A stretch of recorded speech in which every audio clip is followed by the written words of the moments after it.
இன்றே டவுன்லோட் செய்து உங்கள் ஃபேவரட் ஷோக்களை என்ஜாய் பண்ணுங்க. என்ன தங்கச்சி நின்னுட்டு இருக்க? வாமா. போ. ஏய் நெல்லு.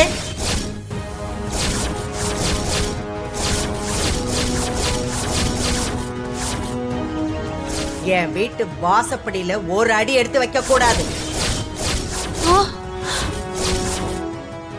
கீழே இறங்கு. இறங்கு.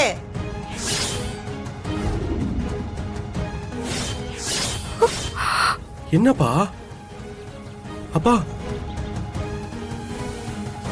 செய்யறதெல்லாம் செஞ்சுபிட்டு எம்பிட்டு தைரியம் இருந்தா என் வீட்டு வாசல்ல கால் எடுத்து வைப்ப.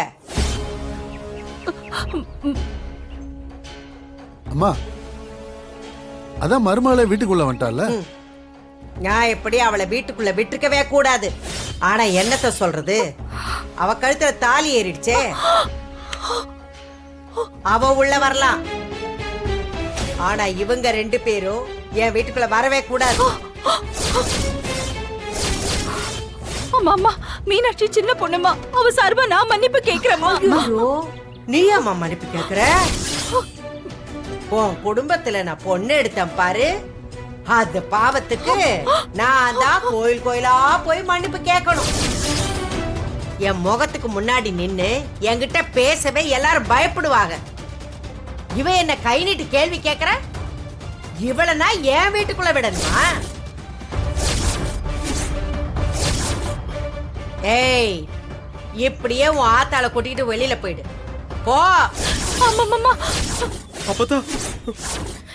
அம்மா, நீங்க பெரிய மனுஷி, இப்படி எல்லாம் பேசாதீங்கம்மா. பெரிய மனசு பண்ணுங்க. இத பாரு சுமதி, உன் பொண்ணு இங்க ஒழுங்கா வாழணும்னு நினைச்சா இவளை கூட்டிக்கிட்டு இப்படியே போயிடு. இல்ல உன் மூத்த பொண்ணையும் கையோட சேர்த்து கூட்டிட்டு போயிடு.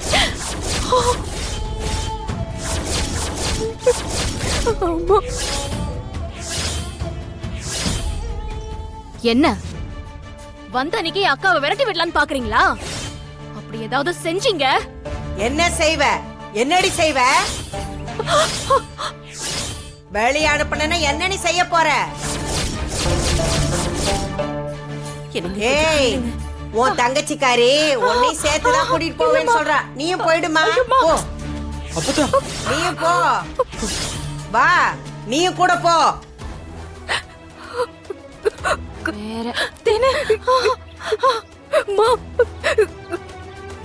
அவங்க பாவம் அப்பதா, அவங்கள வீட்டுக்குள்ள விடு. எலே, கொஞ்சம் வாய மூடுறியா? நீ எனக்கு புத்தி சொல்ல வந்துட்டிய. இதோ இருக்காளே, இவளும் நீயும் ஒரே இடம் தான். உருப்படாததுங்க. டேய், உன்னாலதானடா என் வீட்டை சீல் வச்சாக. நீ இப்ப வந்து இங்க நியாயம் பேசுறியா? என் கோபத்தை கலப்பாத. பேசாம அங்கிட்டு போயிடு. அப்பதா. டேய்,